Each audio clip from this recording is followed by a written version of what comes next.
ഒരു സ്ത്രീ ഗർഭിണിയായി എന്ന് അറിയുന്നതിന് ശേഷം വളരെ സന്തോഷമുള്ളൊരു സമയമാണ് ഗർഭിണിയായി എന്ന്. പലപ്പോഴും നമ്മൾ ടെസ്റ്റൊക്കെ ചെയ്തിട്ട് ഗർഭിണിയായി എന്ന് പറഞ്ഞ് ആ ഒരു എക്സൈറ്റ്മെൻറ്റ് ഉണ്ടാകുന്ന സമയം. അതിനുശേഷം ആദ്യത്തെ, എന്നെ സംബന്ധിച്ചിടത്തോളം ഞാൻ കണ്ടിരിക്കുന്നത് ഏറ്റവും സന്തോഷമുള്ളത് ആദ്യത്തെ സ്കാൻ ചെയ്യുമ്പോൾ, അതായത് 6 ആഴ്ചയിലൊക്കെ ഒരു സ്കാൻ ചെയ്യുമ്പോൾ ഈ ഒരു പൊട്ട് പോലെ ഹൃദയം ഇടിക്കുന്നത് കാണുന്നു അല്ലേ, ഒരു നക്ഷത്രം പോലെ തുടിക്കുന്ന ഒരു, അതാണ് ഏറ്റവും ഒരു ജീവന്റെ ഏറ്റവും തുടിപ്പെന്ന് പറയുന്നത്. ശരിക്കും അതല്ലേ? അത് എത്ര ആഴ്ചയിലാണ് ആദ്യമായിട്ട് കാണുന്നത്? ഹാർട്ട് ബീറ്റ് ആദ്യമായിട്ട് വരുന്നത് ഒരു 6 ആഴ്ചയ്ക്ക് മുന്നേ ആയിട്ട് വരും. അപ്പോൾ അതിൻ്റെ ഉള്ളിലാണ് നമ്മൾ ബേബി വയബിൾ ആണോ ഇല്ലയോ എന്നുള്ളത് ഫസ്റ്റ് കൺഫേം ചെയ്യുന്നത്. അങ്ങനത്തെ ഒരു സ്കാനിന് ശേഷം പിന്നെ ഇപ്പം ചില കേസുകളിൽ ഇപ്പോൾ നമുക്കൊരു ഡേറ്റിങ്ങിൽ ഡിഫറൻസ് അങ്ങനെയൊക്കെ വരികയാണെങ്കിൽ ചിലപ്പോൾ ഒരു റിപ്പീറ്റ് സ്കാൻ പറയും 1 വീക്കോ അല്ലെങ്കിൽ 2 വീക്സോ കഴിഞ്ഞിട്ട് ഗ്രോത്ത് ഓക്കെ ആണ്, അഡിക്വേറ്റ് ആണെന്നുള്ളതൊന്ന് കൺഫേം ചെയ്യാൻ വേണ്ടിയിട്ട്. ഇല്ലാത്ത പക്ഷം ഇപ്പോൾ നമ്മളുടെ ഡേറ്റ് വെച്ചിട്ട് കറക്റ്റാണ്, ഹാർട്ട് ബീറ്റ് കറക്റ്റായിട്ട് കണ്ടിട്ടുണ്ടെങ്കിൽ പിന്നെ ഒരു അടുത്ത സ്കാൻ വരുന്നത് റഫ്ലി അറൗണ്ട് 3rd മന്തിൽ വരുന്നത്. അപ്പോൾ 3rd മന്തിലത്തെ സ്കാനാണ് ഏറ്റവും ഇമ്പോർട്ടൻ്റ് ആയിട്ട് നമ്മൾ പ്രൊജക്റ്റ് ചെയ്യുന്നത്. ഇപ്പോൾ പണ്ടത്തെ പോലെയല്ല, 5ാമത്തെ മാസത്തെ സ്കാനേക്കാളും കൂടുതൽ ഇമ്പോർട്ടൻസ് വരുന്നത് 3rd മന്തിലത്തെ സ്കാനിനാണ്. ഇപ്പോൾ 3rd മന്തിലത്തെ സ്കാനിൻ്റെ ഉള്ള ഇപ്പോഴത്തെ കാലത്ത് നമ്മൾ ബേബിയുടെ മെഷർമെൻറ്റ് നോക്കും. അതുപോലെ തന്നെ ബേബിയുടെ കഴുത്തിൻ്റെ ബാക്കിലത്തെ ഫ്ലൂയിഡ് NT എന്ന് പറഞ്ഞുകൊണ്ടൊരു മെഷർമെൻറ്റ് എടുക്കും.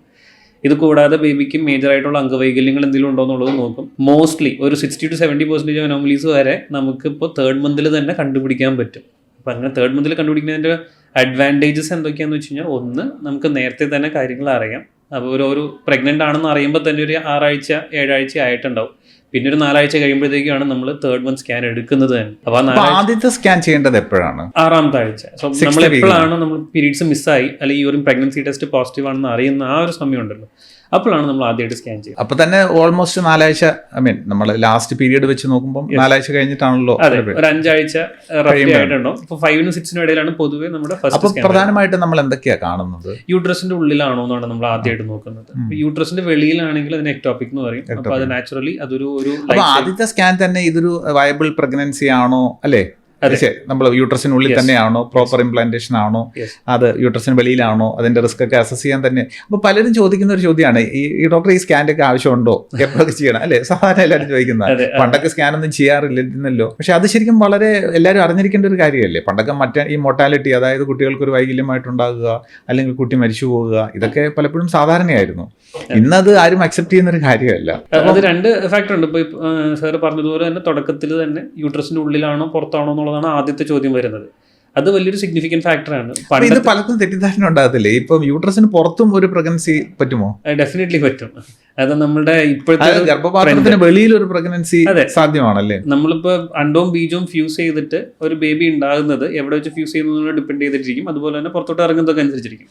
പിന്നെ യൂട്രസിന്റെ ഉള്ളിൽ, യൂട്രസിന് ചുറ്റുമുള്ള ഭാഗങ്ങളുണ്ട്. ഇപ്പോൾ പെൽവിക് ഏരിയ, പെൽവിക് ഓർഗൻസ് എന്ന് പറയും. അതിന്റെ കണ്ടീഷൻ എന്തെന്നനുസരിച്ചിരിക്കും. ചില കേസുകൾ ഇൻഫെർട്ടിലിറ്റി ഒക്കെ ആണെങ്കിൽ ചിലപ്പോൾ അഡീഷൻസ്, ഒട്ടിയിരിക്കുന്ന സംഭവങ്ങളൊക്കെ ഉണ്ടാവും. അപ്പം അങ്ങനെ ഉണ്ടെങ്കിൽ പ്രഗ്നൻസി പുറത്ത് തങ്ങാനുള്ള സാധ്യതയുണ്ട്. അങ്ങനെ പുറത്ത് തങ്ങിക്കഴിഞ്ഞാൽ നാച്ചുറലി യൂട്രസിനുള്ളിൽ തങ്ങുന്ന പോലെയല്ല, പുറത്ത് തങ്ങിക്കഴിഞ്ഞാൽ അത് പൊട്ടാൻ സാധ്യതയുണ്ട്, ബ്ലീഡിങ് വരാൻ സാധ്യതയുണ്ട്, ലൈഫിനെ തന്നെ എൻഡേഞ്ചർ ചെയ്യാനുള്ള സാധ്യതയൊക്കെ. അതൊക്കെ ആണ് പലപ്പോഴും പെട്ടെന്ന് വയറുവേദന വന്ന് കോംപ്ലിക്കേഷൻ വന്ന് പെട്ടെന്ന് സർജറി ചെയ്യേണ്ട ആവശ്യങ്ങൾ. ഒരു 7 ആഴ്ച 8 ആഴ്ച ആകുമ്പോഴത്തേക്കും പെട്ടെന്ന് ഭയങ്കര വയറുവേദന, ബ്ലീഡിങ്ങും വന്നിട്ട് എക്ടോപിക് പ്രഗ്നൻസി എന്ന് പറയും. തീർച്ചയായിട്ടും ഒരു 6 to 8 വീക്സിൽ ആദ്യത്തെ സ്കാൻ തീർച്ചയായിട്ടും വേണം. തീർച്ചയായിട്ടും. പണ്ടത്തെ പോലെയല്ല. പണ്ട് കാലത്ത് യൂട്രസിന്റെ ഉള്ളിൽ തന്നെയായിരുന്നു മോസ്റ്റ് ഓഫ് ദ പ്രഗ്നൻസീസ്. എക്ടോപിക്കിന്റെ സാധ്യത കുറച്ച് കുറവായിരുന്നു. ഇപ്പോഴത്തെ കാലത്ത് ഈ പറഞ്ഞ എൻഡോമെട്രിയോസിസ് എന്ന് പറയുന്ന കണ്ടീഷൻ്റെ ഒക്കെ പ്രശ്നങ്ങൾ കൂടി വരുന്നതാണ്. ഇൻസിഡൻസ് കൂടി വരുന്നത് കൊണ്ട് തന്നെ ഇതിൻ്റെ ഇൻസിഡൻസും സ്ലൈറ്റ്ലി കൂടുതലാണ്. ഇൻഫെർട്ടിലിറ്റി, IVF കൺസെപ്ഷൻസ് കുറച്ച് കൂടുതലാണ്. അതുപോലെ തന്നെ ഓവുലേഷൻ ഇൻഡക്ഷൻ, അതായത് പ്രഗ്നൻ്റ് ആവാൻ വേണ്ടിയിട്ട് മരുന്നുകൾ കഴിക്കുന്നുണ്ട്. അപ്പോൾ നമ്മൾ പ്രതീക്ഷിക്കുന്ന പോലെയല്ല. ചിലപ്പോൾ ഒരു ഓവം മാത്രമല്ല റിലീസ് ചെയ്യുന്നത്, ചിലപ്പോൾ 1-2 ഓവംസ് ഉണ്ടാവും. അപ്പോൾ ഒരു യൂട്രസിൻ്റെ ഉള്ളിൽ ഒരു പ്രഗ്നൻസി ഉണ്ടെങ്കിലും ചിലപ്പോൾ ഒരു പ്രഗ്നൻസി വെളിയിലായിരിക്കും. അപ്പോൾ അത് കറക്റ്റായിട്ട് അനലൈസ് ചെയ്ത് സംഭവം ഒന്നും പുറത്തില്ല എന്നുള്ളത് ഉറപ്പിച്ചിട്ട് മാത്രമാണ് മുന്നോട്ട് പോകാനായിട്ട് ഇപ്പോഴത്തെ കാലത്ത് പറ്റത്തുള്ളൂ. ആദ്യത്തെ ഈ ഹാർട്ട് ബീറ്റ് കാണുമ്പോൾ മുതൽ നമുക്ക് ഈ സ്കാൻ ചെയ്ത് കണ്ടുപിടിക്കുന്ന ഈ ശാഖയാണല്ലോ ഈ ഫീറ്റൽ മെഡിസിൻ. രണ്ടാമത് എല്ലാവരും ചോദിക്കുന്ന ഒരു ചോദ്യം, ഈ ഇങ്ങനെയൊക്കെ ഡോക്ടർ ഈ സ്കാൻ ചെയ്യുന്നതുകൊണ്ട് എന്തെങ്കിലും കുഴപ്പമുണ്ടോ? സ്കാൻ ചെയ്യുന്നത് നമ്മൾ അൾട്രാസൗണ്ട് സ്കാൻസ് ആണ് നമ്മൾ ചെയ്യുന്നത്. അപ്പോൾ അൾട്രാസൗണ്ടും എക്സ്റേയും വ്യത്യസ്തമാണല്ലോ. ഡെഫിനറ്റ്ലി.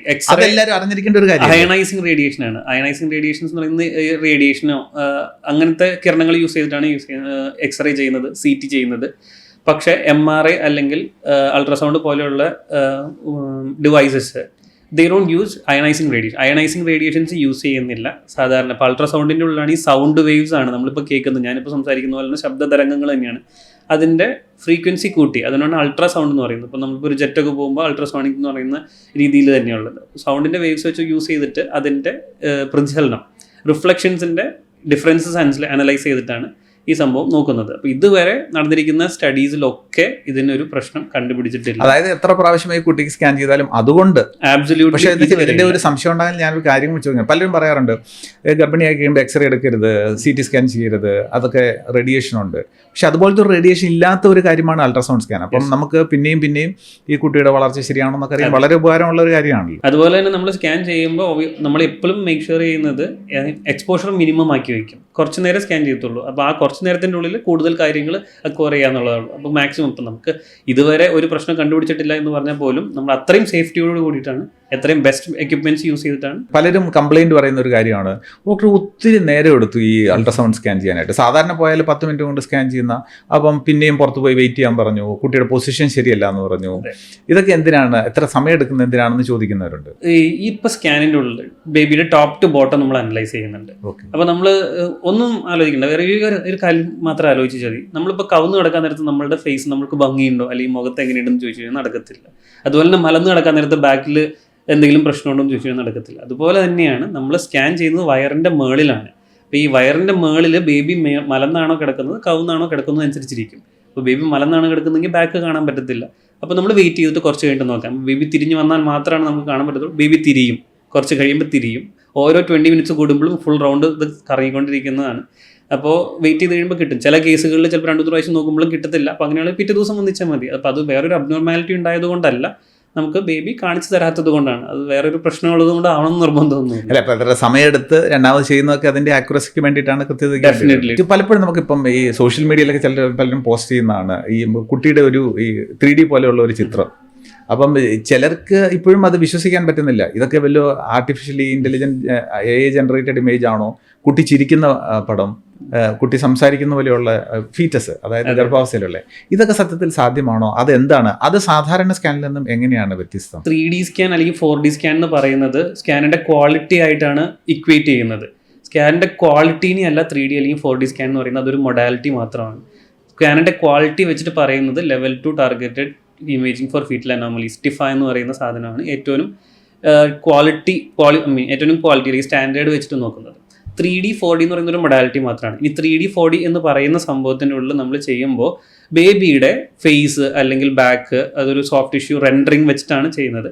അപ്പോൾ അതിൻ്റെ ഉള്ളിൽ ബേബി ചിരിക്കുന്നത് ഞാൻ ഇതുവരെ കണ്ടിട്ടില്ല. പക്ഷേ ബേബി വാ തുറക്കുന്നത്, കൈയിട്ട് അനക്കുന്നത്, ചെരിയുന്നത്, ഓൾ ദ വേ മൂവ് ചെയ്യുന്നത്, അതെല്ലാം കാണാൻ പറ്റും. അത് ലൈവായിട്ട് നമ്മൾ സിനിമയിൽ കാണുന്ന പോലെ തന്നെ കാണാൻ പറ്റും. അതിൻ്റെ ഉള്ളിൽ ചില കേസുകൾ ഇപ്പോൾ ഹാർട്ടിനൊക്കെ ആണെങ്കിലും ഡെഫിനറ്റ്ലി 4D ആണ് ഇമേജിങ്. 4D സ്റ്റിക്ക് എന്നൊക്കെ പറയുന്ന ഇമേജിങ് മൊഡാലിറ്റീസ് ഉണ്ട്. അത് ഹാർട്ടിൻ്റെ പ്രവർത്തനം എങ്ങനെയുണ്ട്, ഫംഗ്ഷൻ എങ്ങനെയുണ്ടെന്നൊക്കെ അസസ് ചെയ്യുന്നതാണ്. അപ്പോൾ ഓരോന്നിനും ഓരോ ഫീച്ചേഴ്സ് ഉണ്ട്, ഓരോ യൂസ് ഉണ്ട്.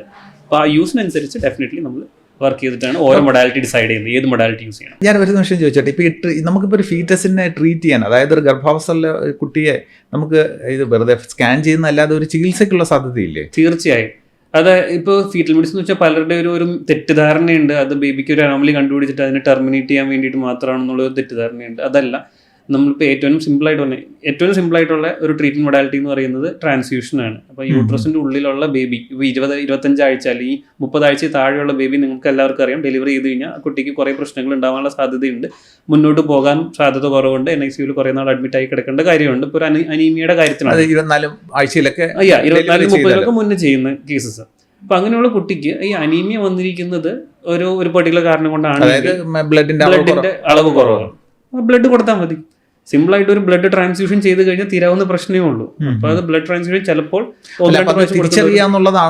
തിരിച്ചറിയാം. അതെ, നമ്മളത് പ്രോപ്പറായിട്ട് മോണിറ്റർ ചെയ്ത് എക്സാക്ട്ലി എപ്പോൾ കൊടുക്കണം എന്നുള്ളത് നോക്കിയിട്ട് ബേബീനെ എഫക്ട് വളരെ കൃത്യമായിട്ട് കൊടുത്തു കഴിഞ്ഞാൽ അത് 38 ആഴ്ച വരെ പോകും. ഒരു ദിവസം പോലും മോസ്റ്റ് ഓഫ് ടൈം NICU കിടക്കാതെ കയ്യിൽ നേരിട്ട് ബേബീനെ കിട്ടാം. അപ്പോൾ ഇങ്ങനെയുള്ള ട്രീറ്റ്മെന്റ് എല്ലാം പലതും അവൈലബിൾ ആണ്. അതുപോലെ തന്നെ നമുക്ക് നേരിട്ട് ബേബിക്ക് കൊടുക്കാൻ പറ്റുന്ന മരുന്നുകളുണ്ട്.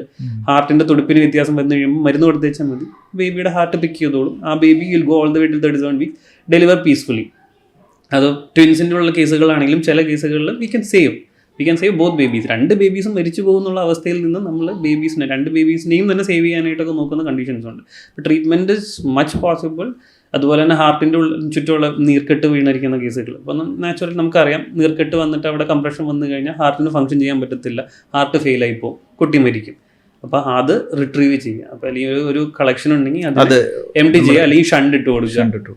ഈവൻ തലച്ചോറിനുള്ളിൽ ഫ്ലൂയിഡ് കിട്ടിയാലും അത് തലച്ചോറിന്റെ ഫ്ലൂയിഡ് അത് പരീക്ഷണാടിസ്ഥാനത്തിൽ നടന്നുകൊണ്ടിരിക്കുന്നേ ഉള്ളൂ. പക്ഷേ മോസ്റ്റ് ഓഫ് ദ കേസസ് നമുക്ക് ഒത്തിരി ഇങ്ങനെ സ്കാൻ ചെയ്ത് ഈ ഒരു ഫീൽഡിൽ വർക്ക് ചെയ്യുന്ന വ്യക്തികളുടെ നിലയിൽ, ഒരു ഡോക്ടർ എന്ന നിലയിൽ പല അമ്മമാരും അല്ലെങ്കിൽ അച്ഛന്മാരും ഒക്കെ പലപ്പോഴും അടുത്ത് നമ്മൾ ചോദിക്കാറില്ലേ, ഡോക്ടറെ സ്വകാര്യത്തിൽ ചോദിക്കല്ലേ ഈ കുട്ടിയാണോ പെണ്ണോ എന്ന്? അത് ചോദിക്കാറുണ്ട്. തീർച്ചയായിട്ടും എല്ലാവരും അറിഞ്ഞിരിക്കേണ്ട കാര്യമാണ്. ഒരു കാരണവശാലും ഡോക്ടറോട് ചോദിക്കാൻ പാടില്ല, അല്ലേ? അതെ, പാടില്ല. അത് നിയമപരമായിട്ട് അത് ചോദിക്കുന്നതും ഡോക്ടർ പറയുന്നതും തെറ്റാണ്. അപ്പോൾ പലപ്പോഴും നമുക്കത് ഒരിക്കലും ചോദിക്കരുതാത്ത, അതായത് നിയമങ്ങളൊന്ന് പറയാമോ? അതെ, ചോദിച്ചു കഴിയുമ്പോൾ നമ്മളെ ഒരു ബുദ്ധിമുട്ടിലാക്കാണ്. നമുക്ക് പറ്റില്ല എന്ന് പറയാൻ ഭയങ്കര ബുദ്ധിമുട്ടാണ്, പക്ഷെ എന്നാലും പറ്റില്ല എന്ന് പറഞ്ഞേ പറ്റത്തുള്ളൂ.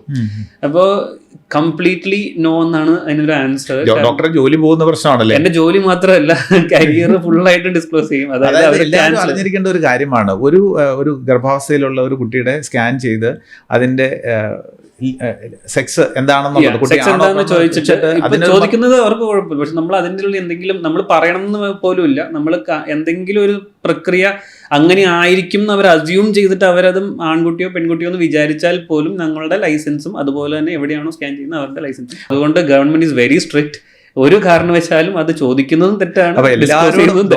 വളരെ സീരിയസ് ആയിട്ട് പറയുന്ന ഒരു കാര്യമാണ് ഡോക്ടർ ബേസിൽ പറയുന്നത്. തീർച്ചയായിട്ടും നിങ്ങൾ എവിടെ സ്കാൻ ചെയ്താലും ഡോക്ടറോട് ഒരിക്കലും കുട്ടിയുടെ സെക്സ് എന്താണെന്ന് ചോദിക്കല്, അത് പറയാൻ ഒരിക്കലും നിർബന്ധിക്കല്. എത്ര പരിചയമുള്ള ഡോക്ടർ ആയിക്കൊള്ളട്ടെ, അത് ഡോക്ടറെ ജോലി പോകുന്നതും ശിക്ഷിക്കപ്പെടാൻ സാധ്യതയുള്ള ഒരു കാര്യമാണ്. നമുക്ക് ഈ ഏത് അവസാന ഘട്ടങ്ങളിൽ, ഒരു പ്രഗ്നൻസിയുടെ അവസാന ഘട്ടങ്ങളിൽ എത്ര അടുപ്പിച്ച് സ്കാൻ ചെയ്യും? പലപ്പോഴും ഇങ്ങനെ പ്രഗ്നൻസിക്ക് തൊട്ട് മുൻപ് അതിൻ്റെ പ്രോഗ്രഷൻ എങ്ങനെയുണ്ട്, ഇതൊക്കെ തിരിച്ചറിയാനായിട്ട് ഇത് സഹായകരമാണോ? നമ്മളിപ്പോൾ ഒരു 5ാമത്തെ മാസത്തെ അനോമലി സ്കാൻ കഴിഞ്ഞ് പിന്നെ മോസ്റ്റ്ലി ചെയ്യുന്നത് ഒരു 30 ആഴ്ചയോട് അടുപ്പിച്ചിട്ടാണ്. 30 ആഴ്ചയോട് അടുപ്പിച്ചിട്ട് നമ്മൾ ചെയ്യുന്നത് വളർച്ച ഓക്കെ ആണോ, അതായത് നേരത്തെ തന്നെ ബേബിക്ക് വളർച്ച എഫക്റ്റഡ് ആവുന്ന കണ്ടീഷൻസ് ഉണ്ടോ എന്ന് അറിയാൻ വേണ്ടി. അപ്പോൾ അങ്ങനെയുള്ള കണ്ടീഷൻ ഉണ്ടെങ്കിൽ നേരത്തെ ഡെലിവറി വേണ്ടി വരും, സിസേറിയൻ വേണ്ടി വരും, നോർമൽ ഡെലിവറിക്ക് ട്രൈ പോലും ചെയ്യാൻ പറ്റാത്ത കണ്ടീഷൻസ് ഉണ്ട്. ഇനി അത് ഓക്കെ ആണെങ്കിൽ ഫോർ പ്രോഗ്രഷൻ, അതായത് ഇപ്പോൾ നമ്മൾ 30 ആഴ്ചയിൽ ഓക്കെ എന്ന് പറഞ്ഞു, 36 ആഴ്ചയിൽ പല കേസുകളിലും വളർച്ചക്കുറവുണ്ട്. ഇപ്പോൾ ഈ വളർച്ചക്കുറവിൻ്റെ പ്രശ്നം എന്ന് പറയുന്നത് നമ്മളെല്ലാം ഓക്കെ എന്ന് വിചാരിച്ചുകൊണ്ട് അനക്കം എല്ലാം ഓക്കെ എന്ന് വിചാരിച്ചുകൊണ്ടിരിക്കുന്ന ഒരു സുപ്രഭാതത്തിൽ പെട്ടെന്നൊരു ദിവസം അനക്കം ഉണ്ടാകത്തില്ല, ബേബി മരിച്ചിട്ടുണ്ടാകും വയറിനുള്ളിൽ. എല്ലാ കേസസും കണ്ടുപിടിക്കാൻ പറ്റുമെന്ന് ഞാൻ പറയുന്നില്ല, പക്ഷേ ഇങ്ങനെയുള്ള ഒരു 60-70% കേസസ് നമുക്ക് പ്രിവെൻറ്റ് ചെയ്യാൻ പറ്റും. അതായത് ഒരു 7 മാസത്തിന് ശേഷം നമ്മൾ പ്രഗ്നൻസി കണ്ടിന്യൂ ചെയ്തുകൊണ്ടിരിക്കുന്ന അവസ്ഥയിൽ വരാൻ സാധ്യതകൾ സ്റ്റിൽ ബർത്ത് അല്ലെങ്കിൽ IUD എന്ന് പറയുന്നതാണ്, സഡൻ IUDs. അത് നമ്മൾ കറക്റ്റായിട്ട് മോണിറ്റർ ചെയ്തുകൊണ്ടിരിക്കും. ഒരു 60 to 70% കേസസും പ്രിവെൻറ്റ് ചെയ്യാൻ പറ്റുന്ന ഒരു കണ്ടീഷനാണ്. ഡെഫിനറ്റ്ലി മോണിറ്റർ ചെയ്യും. ഇപ്പം കേരളത്തെ സംബന്ധിച്ചിടത്തോളം ഈ പല പാശ്ചാത്യ രാജ്യങ്ങളെക്കാളും അതിനോട് കിടപിടിക്കുന്ന രീതിയിലുള്ള ഇൻഫൻറ്റ് മോർട്ടാലിറ്റി റേറ്റ്, അതായത് കുട്ടികളിലുണ്ടാകുന്ന മരണനിരക്ക് വളരെ ഗർഭത്തിൽ അനുബന്ധിച്ചുണ്ടാകുന്ന മരണനിരക്ക് വളരെ കുറഞ്ഞ ഒരു സംസ്ഥാനമാണ് കേരളം. അത് ഉണ്ടാകുന്നതിൻ്റെ ഒരു പ്രധാന പങ്ക് വഹിച്ചതാണ് ഈ ഡിപ്പാർട്ട്മെൻറ്റ് ഓഫ് ഫീറ്റൽ മെഡിസിൻ, അല്ലേ? കൃത്യസമയത്ത് ഇത്തരത്തിലുള്ള പ്രശ്നങ്ങൾ കണ്ടുപിടിക്കുകയും ഈ പ്രഗ്നൻസി എങ്ങനെ മുന്നോട്ട് പോകണം, ഡെലിവറി എങ്ങനെ നമ്മൾ അതെല്ലാം പ്ലാൻ ചെയ്ത് ചെയ്യാൻ പറ്റുന്ന ഒരു സാഹചര്യത്തിലോട്ട് വന്നതിൽ ഒരു പ്രധാന പങ്ക് വഹിച്ചതാണ് ഈ ഡിപ്പാർട്ട്മെൻറ്റ് ഓഫ് ഫീറ്റൽ മെഡിസിൻ. അപ്പം നമ്മുടെ ആശുപത്രിയിൽ, രാജഗിരി ആശുപത്രിയിലെ ഒരു മേജർ കമ്മിറ്റ്മെൻ്റ് ആണ് ഈ ഡിപ്പാർട്ട്മെൻറ്റ് ഓഫ് ഫീറ്റൽ മെഡിസിൻ. ഇവിടുത്തെ കേരളത്തിലെ തന്നെ ഏറ്റവും നല്ല ഒരു ഡിപ്പാർട്ട്മെൻ്റ് ആക്കി വളർത്തുകയും നമ്മുടെ ആരോഗ്യമുള്ള കുട്ടികളുണ്ടായി. ഇതൊരു ഒരു നമ്മളെ ഡെലിവറി ചെയ്ത് കഴിഞ്ഞിട്ട് നമ്മൾ അറിയുന്നതിന് പകരം അത് മുൻകൂട്ടി മനസ്സിലാക്കി അതിനുള്ള പ്രതിവിധികൾ കണ്ടുപിടിച്ച് ഈ കുട്ടികൾക്കുണ്ടാകുന്ന വൈകല്യങ്ങളും പ്രശ്നങ്ങളും ഒക്കെ തടയുന്നതിന് വേണ്ടിയിട്ട് നമ്മൾ കമ്മിറ്റഡ് ആണ്. നമ്മുടെ രാജഗിരി അതിൻ്റെ ഏറ്റവും മേജർ കമ്മിറ്റ്മെൻ്റ് ആണത്, ഈ first beat to last beat ഈ പ്രോഗ്രാം. അപ്പം ഡിപ്പാർട്ട്മെൻറ്റ് ഓഫ് ഫീറ്റൽ മെഡിസിനിലേക്ക് ഡോക്ടർ ബേസിലിന് സ്വാഗതം. അപ്പം wish you all the very best. Thank U.